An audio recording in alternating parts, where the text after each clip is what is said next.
Execute Order 66. Palpatine announces to all clones across the galaxy, and he turns to Anakin, requesting him to kill everyone on sight at the Jedi Temple.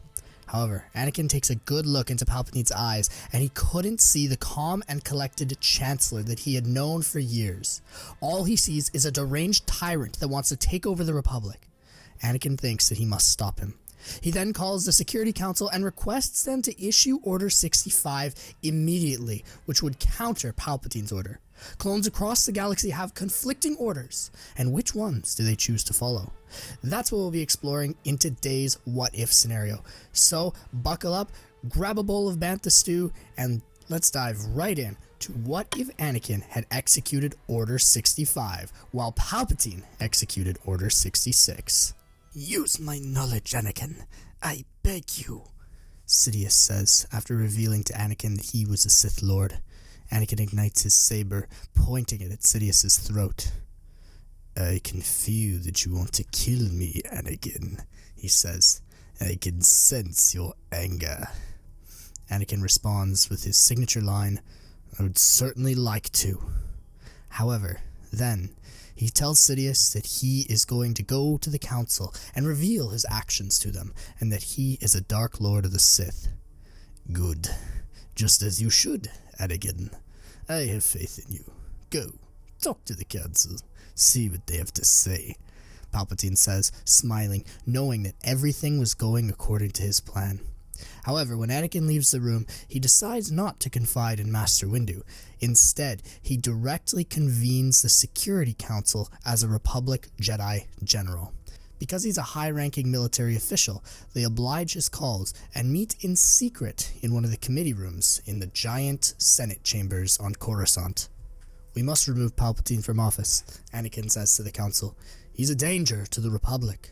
He's a Sith Lord, and as we know from our history, the Sith have not been conducive to conditions of freedom and democracy." He finalizes. The Republic Security Council looks at him, their stares intense. "What do you suggest we do, Anakin?" Yularen asks him pointedly. Anakin looks back at him somberly. "I suggest that we remove the Chancellor from office, and instate a leader that will end this war and create conditions of peace and stability for our Republic that still preserve the freedom that we have today." The Security Council goes silent, knowing the gravity of this situation. Yularen sighs. "Should we go for the nuclear option?" he asks pointedly. "The execution of Order 65 to remove Palpatine from office for being unsuitable and unfit to lead the galaxy." Anakin looks at him. "I did not know of this contingency order. However, I would strongly advocate using it and using our clone forces to remove the Chancellor from office. I believe that it is the best way to ensure that this Republic will be preserved." Anakin states, "How will your little Jedi Council feel about you meddling in galactic politics without their consent?" Bail Organa asks. "Well, I believe that the Council is wrong on this issue, and they would try to take things into their own hands. I don't know for sure, but I have a feeling that something is awry with the Jedi Council, and I believe that going to you first is the best option," Anakin replies. "If what you say is true, Skywalker, I vote that we implement Order 65. "I agree," Yularen says. The other senators present nod in agreement. They believe that this is the best option for the galaxy. So, in a spectacular series of events, Order 65 is executed by the Security Council. Palpatine is put on the run. Following this execution of the order, the Security Council puts Anakin in charge of the apprehension of the Chancellor. He ends up leading the Coruscant Guard, who's meant to protect Palpatine, to apprehend him, and it's a responsibility that weighs heavily on his soul. With the full knowledge of the Council's decision, Anakin, with these clones, moved to apprehend Palpatine within the Senate on Coruscant. As Anakin and his troops encircle the Chancellor's office, Captain Fox and the Coruscant garrison seal off the area, ensuring that Palpatine can't escape. "General Skywalker, we have the area encircled. There's no way that Palpatine can escape," Fox says, saluting him. However, the Chancellor is not one to surrender easily. Anakin walks into the office and demands that the Chancellor give himself up. Palpatine, I'm begging you, please, come peacefully. Maybe there will be some settlement for you. Maybe the Jedi will have mercy on you, Anakin says, begging the Chancellor not to resist. Palpatine simply cackles. My boy, you know nothing of the power of the dark side. Maybe one day you shall, but I see you're clearly not ready for my teachings. He shoots Force Lightning at the window and blasts himself out, jumping down onto one of the speeders below. He kills the driver with his lightsaber and zips away, igniting a ferocious chase through the streets of Coruscant to apprehend the Chancellor. In a bold and reckless move, Anakin does the exact same thing, jumping after the Chancellor and telling Fox to wait here, commandeering the area. Anakin jumps on one of the speeders and commandeers it from the civilian, saying that he has to track down the Chancellor immediately and that this is urgent Republic business. The citizen complies, looking at him sideways, wondering what's going on. However, Anakin does not end up actually apprehending the Chancellor. He gets away as Anakin soars on behind him, too late to see where Palpatine goes. However, meanwhile, after this situation has come to an end, Anakin issues a galaxy-wide order to the clone troopers stationed across various systems. This order details what the Security Council has demanded. What Anakin doesn't know is that as Palpatine's escaping, he also sends a galaxy-wide transmission to the clone troopers demanding that they execute Order 66 and kill all Jedi, as they were traitors to the Republic. The troopers are receiving conflicting orders. Their inhibitor chips are absolutely scrambled, and they have no idea what to do, especially due to their programmed allegiance to the Chancellor and the execution of Order 66. In the midst of all this turmoil, the Jedi Order seizes this opportunity to regroup and mobilize after many of the clones had turned on their masters, and they rally forces to confront the Sith threat head on. Anakin continues his pursuit of Palpatine, trying to find him through the treacherous underbelly of Coruscant's urban sprawl, knowing that he had to still be on the planet, sensing his presence. That's when Anakin can see him taking off in a nearby starship. He's waving at Anakin through the hangar, taunting him and cackling at him. Young Skywalker, you don't know my power. I shall return stronger than ever, and you will face my wrath. You don't know the half of it, Anakin. If you do not join me next time, I will be sure to destroy everything that you hold dear for your thwarting of my plans, and I will take the galaxy by storm once again, Palpatine says. You and your clone troopers will see, and this galaxy will be mine. He takes off, and Anakin stands with his cloak flowing in the wind, and his lightsaber illuminating his face with blue light. He's resolute, and he's strong, but he's also upset. Dang Beric, Anakin yells, looking at the ship as it flies away into the unknown territories of space. As conflicting orders collide, the clones end up on the precipice of a civil war. Some of them want to follow Order 66 and feel compelled to if they received it first. However, others are compelled to follow Order 65 and continue the hunt for the elusive Republic Chancellor. Everything is thrown into chaos, and the aftermath of this decision by the Security Council and Palpatine throws the Republic into complete disarray. While this is all going on, Chancellor Palpatine adds to the chaos by emitting a broadcast to the entire galaxy on the HoloNet, stating that he was just the victim of a plot by the Jedi to overthrow the Republic and by corrupt senators to upheave democracy. I swear, my friends, I am still the Chancellor that you knew. I love democracy, I love peace, and I love the people of this great republic. However, some corrupt Jedi and senators decided to go against my wishes, and the Republic Security Council, who I thought was on the side of prosperity and order, ended up turning against me.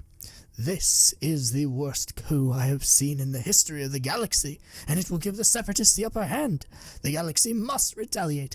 I am the victim of an assassination attempt, Palpatine cries to the entire galaxy. In response to this, many end up joining the separatist cause as they feel disenfranchised with the Republic, seeing that it is truly broken and under the influence of a select few Jedi. Newt Gunray becomes the figurehead for the entire separatist movement, and they capitalize on the chaos, bolstering their ranks and fortifying positions across the galaxy. Caught in the crossfire of conflicting loyalties and political machinations, the Republic is on the brink of collapse. In a desperate bid to restore order, Padme Amidala assumes the role of interim chancellor in the Senate, reluctantly, and she advocates for unity amongst the varying factions within the Senate. "Friends, I believe that we can unite the Republic again," she says in a grand speech of acceptance. "I do not want to keep this position, but I believe right now we must unify behind a single cause, one that can bring glory to the Republic again and allow us to have peace with the Separatists and to bring this Palpatine to justice for his corrupt actions and for his disloyalty to us," Padme says. However, even as Padme attempts to broker peace, there's still those among the ranks of the Republic military who end up doing the opposite. Wilhuff Tarkin ends up consolidating further power within the military and the Security Council, and he advises them that they should invest far more into the military. "I believe that this conflict will be prolonged, and we will never see the end of it if we do not invest more in our military and create a strong presence that the Separatists cannot deny, and that these Palpatine loyalists will be crushed by," Tarkin says to an impassioned speech when he's talking to the Security Council. Padme nods her head. But Tarkin, don't you believe that we should demilitarize?" she asks. Tarkin laughs. "No. We must crush these individuals and show them the true might of the Republic, and that we will not stand for dissent within our ranks," he replies. The Security Council is on board, and much of the Senate is too, to Padme's disbelief. She wants them to invest more in peaceful elimination of conflict. However, they seem to be on board with Tarkin's plan of crushing rebellion and creating a state of peace in the galaxy by force. Anakin, who sees that his actions have plunged the galaxy into even more chaos, is conflicted, and the Jedi did not like the fact that he went around them to initiate this action from the Security Council. Disobeyed the Council, you did. Come to us, you should have," Yoda says. Anakin shakes his head. "No, I could see that the Council was corrupt. I needed to go directly to the Senate in this case. They needed to hear what was going on," Anakin replies. "No, Anakin. Your loyalty should have been to the Jedi, not to the Republic," Mace Windu replies. Once again, Anakin shakes his head. "That's your flawed vision speaking. We were Jedi generals. We were meant to protect the Republic. And now, look at what's going on. Because of our lack of foresight, because we couldn't see that Palpatine was a Sith Lord who was orchestrating this conflict all along. We are now in shambles. Many of our men died with this execution of Order 66 from Palpatine, and Jedi continue to suffer across the galaxy because of clones under his influence," Anakin says. The Council is silent, considering his point. "Anakin, you must return to your quarters. We will debate this matter in private," Obi-Wan says. Anakin shakes his head in frustration as he leaves the council chambers. He goes back to his private quarters and meditates, wondering what would happen next and grappling with the weight of his decisions. As this conflict continues to brew across the galaxy, Palpatine consolidates his power among the high ranks of the Republic. There are those who are still loyal to him and do not appreciate Chancellor Padme Amidala's attempts to pacify the Republic. Some of those people include the military leadership, such as Tarkin, who has done his work to really improve the military of the Republic and ensure that it is a complete warfighting machine. This proves to be effective for Palpatine. However, at the same time, many senators also seek to join Palpatine's cause, discontent with the direction of the galaxy and believing his rhetoric about being caught in an assassination attempt by the Jedi, who the Republic seemed to not even want to charge. Anakin is frustrated by this, and he decides to do something drastic, again operating away from the wishes of the Council, who continue to debate his validity in his actions. Anakin decides to give an impassioned speech to the entire galaxy. He wants to tell them about his personal experiences with Palpatine and the dangers about following a Sith Lord down the path of tyranny. Not only does he draw from the lessons of history, but he also talks about his personal experience. "My friends, fellow citizens of the Republic," he says in his message, "I have experienced Palpatine's grip. I know that he can be an enticing figure. I know that he provides incentives to follow him. But he doesn't promise anything that he can deliver. Instead, he twists his words and tries to manipulate people into following him, and then he disposes of them like trash. I've seen this firsthand. He did it to me, and he told me that he was going to come for my family if I continued my tirade against him. He swore revenge on me, one of his former closest confidants. Please, don't follow the Sith Lord. Do not make it a repeat of Darth Vitiate. Do not allow this galaxy to descend into chaos. Please, follow Padme, I implore you. Please, side with the clones who executed Order 65. Side with the Security Council. We need to preserve our democracy." Anakin cries, impassioned and emboldened by his experiences with Palpatine in the past. He doesn't want to see the galaxy descend into darkness again, and he makes that clear to everyone. Padme tries to keep the systems in the Senate unified, but instead they go against her. Many break off and join the separatist factions, joining Palpatine, despite Anakin's efforts to have them help him out. They believe that the Jedi are now corrupt, and Anakin agrees with them publicly, but Padme's dealings with the Jedi continue to turn them away from him. They want somebody who can provide a separation between the Order and the Senate, and Palpatine was clearly attempting to provide that. Many people were flocking to him, including old separatist cells, and rumors brew about an alliance between Nute Gunray and the former Chancellor of the Republic. Despite the Republic's best efforts to make peace under Chancellor Amidala, it doesn't work. Sidious and his forces absolutely obliterate many planets, including the clones that had executed Order 66 instead of Order 65, and their inhibitor chips had been screwed up. Because of this, many senators end up joining Palpatine's ranks, either forced to by the chaos that would engulf their planets if they didn't, or through Palpatine's immense power of persuasion. Anakin and Padme look at this with shame. The Republic was collapsing, and there was nothing that they could do to continue it. Tarkin continues to advocate for stronger military intervention. However, Padme still says no. Even Anakin goes to Padme and requests it. "Padme, I think that you should invoke the military actions right now. Get rid of Palpatine once and for all," Anakin says to her privately. Padme shakes her head.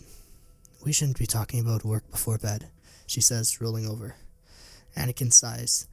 "I know, I normally wouldn't be, but this is an issue of immense importance," he replies. "The fate of the galaxy lies on what you do next. The Republic could collapse." Padme shakes her head. "I will not give up my principles and the Republic that I've stood for years in order to cave to the will of some authoritarian dictator and some military maniac," Padme says. "It's time for sleep, Anakin. Get some rest." She rolls over, and Anakin closes his eyes, restless. It's at this time that Anakin decides to go rogue. That night, he leaves Padme a note saying that he would be gone for some time in order to hunt down and seek out Palpatine to end his reign of terror once and for all. In that moment, because he knows the Jedi would not understand, he also leaves a message to Obi-Wan detailing his actions and why he wanted to leave. He then reaches out to his old apprentice, Ahsoka, whom he had had some contact with after she left, but not very much. He still had her holo communication contact, and he reaches out to her, wondering what had happened on Mandalore. To his shock, Rex answers the phone. "Ah, General Skywalker, it's good to see you again," he says. "I haven't heard your voice in a long while, and I look forward to talking to you again." Anakin smiles. "Ah, Rex, I was calling for Ahsoka, but it seems like you two are still working closely together," Anakin says. "Yes, sir. We've been fighting continued attacks from Nute Gunray's separatists on Mandalore, along with Sidious's new forces. It is unfortunate that I've had to deal with so many of my own brothers, but We've done our best to be gentle with them. I know that their orders are confused. We received the ones to apprehend the Chancellor, but many, unfortunately, did not, Rex says slowly and somberly, his expression changing from one of joy at seeing Anakin to one of somber frustration. Anakin sympathizes with Rex. I understand, Rex, but I think I'm going to be needing your help. I'm going on a mission, and I want to find Palpatine and hunt him down. Together, we can do this. I want you and Ahsoka on my team for this mission, he says. Rex salutes him. So yes, sir, you can come to Mandalore, and we'll meet here and gather our intel. Then we will leave. I'm sure that Ahsoka will be happy to see you, Rex says. Anakin smiles. I'm looking forward to seeing both of you, he says, before cutting off the transmission. Just as Anakin's ship is lifting off into the sky, though, and he's about to jump to hyperspace, his vision is clouded by many, many large Confederacy ships entering Coruscant's airspace, along with some old Republic Venators that had been repainted red with the insignia of Palpatine's empire. Anakin is shocked. The Separatists and Palpatine working together? No, this couldn't be. He watches as they raze Coruscant, destroying all orbital defenses of the planet and completely annihilating the city below with an orbital bombardment. This forces the Senate to surrender to them, ensuring that more of their city would not be lost to this attack from Sidious that mirrored that of the ancient Sith empires of old. Anakin is enraged. He can't do anything as he jumps to hyperspace, ready to execute his mission. Now, he was even more emboldened than ever. As Anakin is flying away in his Jedi Starfighter, he receives a call from Obi-Wan. He answers it. Anakin, I received your signal, and trust me, many of the Jedi on the temple have survived. We're okay, he says. Good to hear, Anakin replies. I miss you, my old friend. But why are you calling? Just to bring me back to Coruscant? No, Obi-Wan shakes his head. I have received word from the Senate. Padme Amidala has died. I know you two were close. I don't know how close, but I know that you had a good relationship with her, Anakin. She died in the attack, perished under the orbital bombardment. I'm so sorry, Obi-Wan says, his face somber. Anakin's emotions are mixed. He's angry with Palpatine, and his gut drops to his feet. He feels saddened, upset, everything swirling around him at once. This couldn't be real. He couldn't have lost the love of his life. Anakin simply looks at Obi-Wan. Don't worry, Master. I will defeat Palpatine, he says. Be careful, Anakin. Do not rely on the dark side, Obi-Wan replies. Anakin scoffs. Dark. Light. Who cares when my family's at risk? He continues his journey, and Obi-Wan bids him goodbye, once again advising him to be cautious in his conduct. When Anakin meets Rex and Ahsoka on Mandalore, he tells them that they need to retreat to somewhere else. They need to go somewhere that would hide them, that Sidious would never look for them for. Rex says that Mandalore could be that place, but Anakin shakes his head. No. Obi-Wan and Satine, they have a long history. Mandalore will be one of the first places that Sidious looks. And as well, he knows about Ahsoka's involvement in the siege here. No, we have to go somewhere else. Somewhere that he'll never expect us to go. Anakin says, Where would that be, Master? Ahsoka asks, looking at Anakin intensely, after having embraced in a hug. Anakin looks back at her and smiles slightly. We're going to Tatooine, Snips, he replies. Tatooine, sir, Rex says. But I thought you hate that place. Anakin nods again. Exactly, Rex. Palpatine will never think to look for me there, and we will be safe. Anakin, Ahsoka, and Rex jump to hyperspace with some of the other clones to hide out on Tatooine and regroup for their next plans. When Anakin, Ahsoka, and Rex touch down on Tatooine, they decide to get a drink at the Mos Eisley Cantina, the local hive of scum and villainy. Anakin orders a bantha brew, and he sits down and watches a nearby TV. There, he sees Palpatine making an announcement to the galaxy.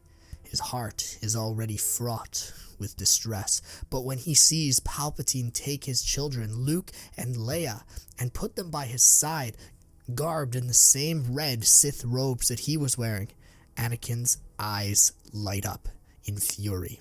He sees Sidious, and he hears Sidious talking about how he was going to adopt the children of Padme, the traitor, and Anakin Skywalker, another traitor, and make them his own children out of goodwill. He would turn them into good citizens of the Republic, which he was proclaiming to be the Galactic Empire now, and he would make them good Imperials that would rise through the ranks one day and be worthy successors to the title of Emperor.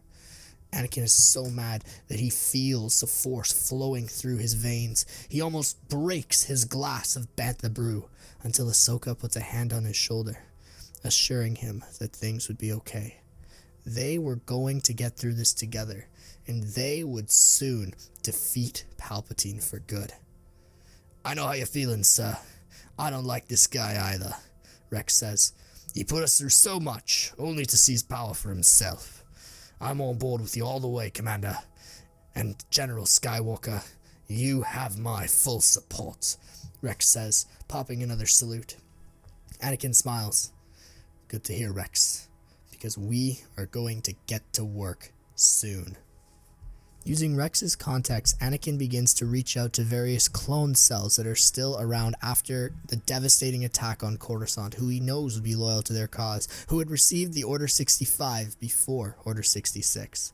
Among these folks are comrades like Cody and Wolf, who share Anakin's disdain for the Empire and have a loyalty to Anakin, Ahsoka, and Rex. They're willing to hop on board and join the cause. However, amidst this chaos of war, Anakin's former colleagues do not all share his righteous cause. Still, some of them are bound to the Empire, and they reject Anakin's call to arms. In fact, they go so far as to report Anakin's activities to their superiors. Unbeknownst to Anakin, Palpatine watches with sinister satisfaction as he begins to understand Anakin's plan and what's going on. Palpatine wants to set a trap for Anakin and wants to relish in his defeat. So he welcomes the opportunity of Anakin, Ahsoka, and Rex approaching him in all of his glory. As Anakin prepares to confront Palpatine and rescue his children, he finds himself walking a treacherous path with his allies that is fraught with the possibility of danger and betrayal from all sides. With every step, they have to navigate the murky waters of loyalty and deceit. Anakin knows that the fate of the galaxy was now in his hands.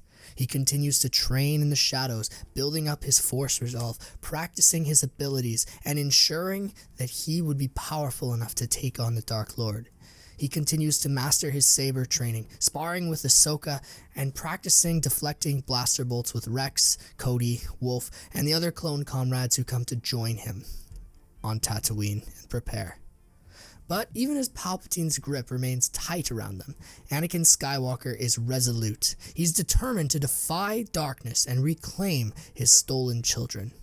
With the flames of rebellion burning bright within his heart, Anakin is ready to become a beacon of hope to the galaxy and restore the Republic which Palpatine had destroyed.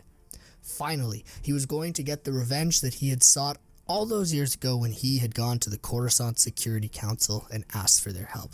Finally, he would destroy Palpatine. But little does he know that the Dark Lord of the Sith is waiting for him. As this ragtag crew approaches Coruscant, they experience a strange lack of impediment from Imperial forces.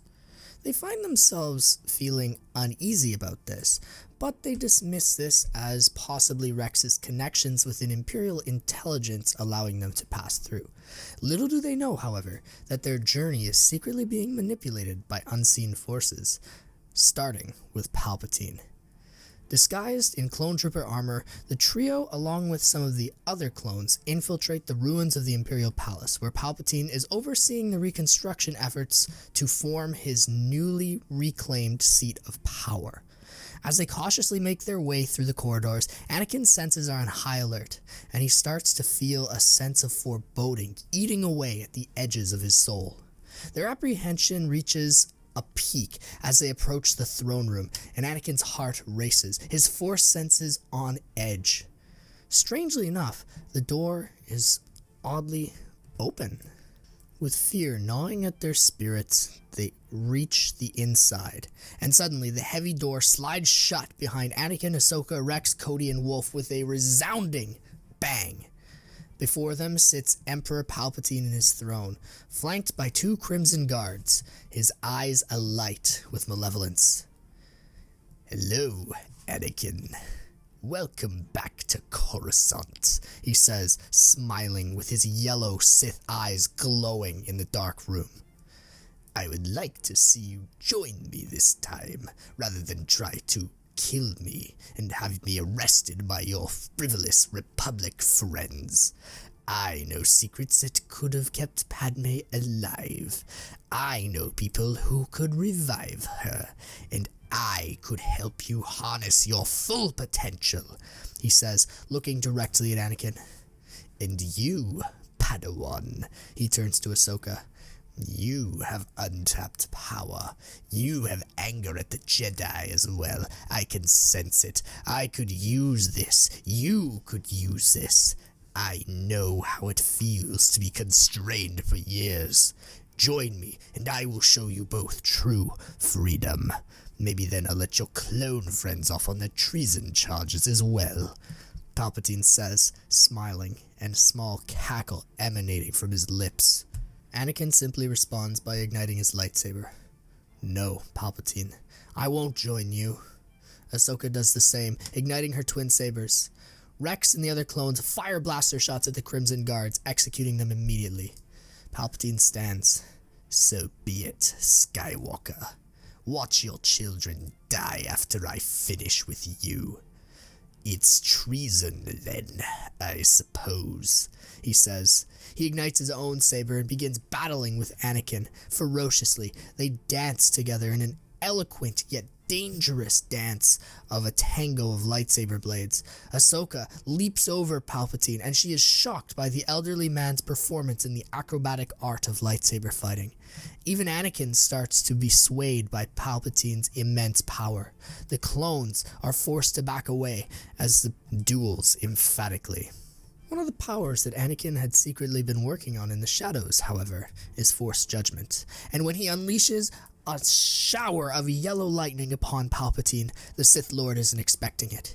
He blocks it just in time, but in that moment, he is unaware of Ahsoka Tano coming behind him and stabbing him right in the back. Palpatine's yellow eyes go into his head, and he lets out a cry of distress before smiling, laughing, and falling to the ground. "Skywalker, you have beaten me, but you will not see the last of the dark side," Palpatine says as his body falls to the floor.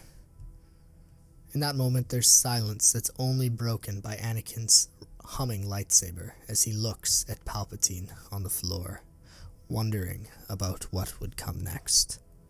He then decides that it would be best for him to go and speak with his children and tell the galaxy what had happened. Anakin makes a grand announcement to the galaxy with Rex and Ahsoka at his side, pledging a new era of peace and prosperity, not only for Coruscant, but for the Republic as a whole.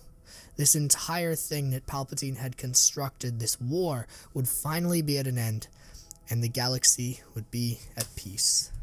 Again, Anakin succeeds Palpatine as Emperor, but he decides to be a much more benevolent leader.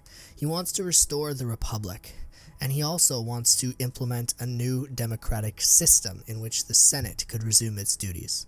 Anakin also takes back custody of his children. However, they have been slightly turned against him by Palpatine's machinations. So even though he succeeds in reclaiming them from the clutches of the dark side, their minds are still scarred by manipulation, and they can't help but feel some distaste for their father. Anakin would have to work hard to rebuild that trust in the years to come. Fueled by a potent mix of grief and rage, Anakin undergoes a chilling transformation. He's not bound by the constraints of the Jedi Code anymore, especially since many of the Jedi were gone, and he becomes increasingly impatient and quick to resort to violence with his dealings with subordinates. With a firm hand, he imposes his will upon the galaxy, resolving to follow Tarkin's instructions, and he rules with an iron fist that does not broker dissent. The Separatist factions fall to Anakin Skywalker, and the clones that executed Order 66 instead of Order 65 are repatriated into the Republic military. Even though Anakin ends up reinstalling democracy, he still wants himself to be head of the government, especially while these lingering threats of separatists are active under his government. Again though, he manages to punish them harshly, and all of them surrender to him. However, even though Anakin has rage, his heart remains conflicted. Even though he has this power as Emperor, he's haunted by the specter of his past, and he wants to make the galaxy a better place. He wants to forge a better future for his children, and he wants to instill in them the values of compassion and justice, not just the rage that he had been perceived to have in response to these separatist cells.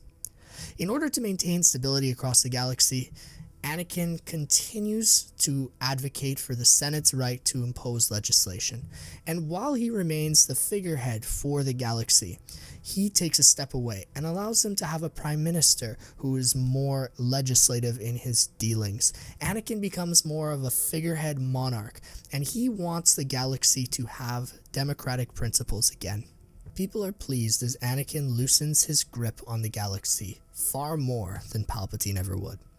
Even as Anakin endeavors to chart a course towards a brighter future, he's still haunted by the shadows of his past, the ghosts of his former allies, and the continued confliction of his own inner darkness lingers, and he grapples with his responsibilities as the Emperor, now being a figurehead and having to raise 2 children on his own. He hopes that his legacy will be one where the galaxy was restored to its former glory, while simultaneously also ending a reign of tyranny.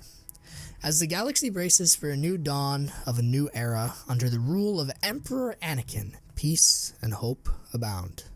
Anakin often wonders whatever happened to Obi-Wan and Yoda, 2 of his staunchest supporters in the Jedi Order, and he appoints Ahsoka to be someone to go on a mission to find them and bring them back to him, not as foes, not as contrarians, not as people who he would debate with, but as friends that could hopefully help guide him and bring back some compassion to the galaxy.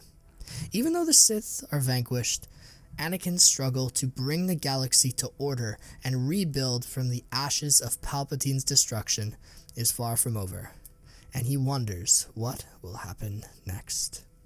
Hey there folks, now's the point in time in our videos where we transition into the Ask Me Anything period, where people from the Discord can ask their questions and have them featured at the end of our videos.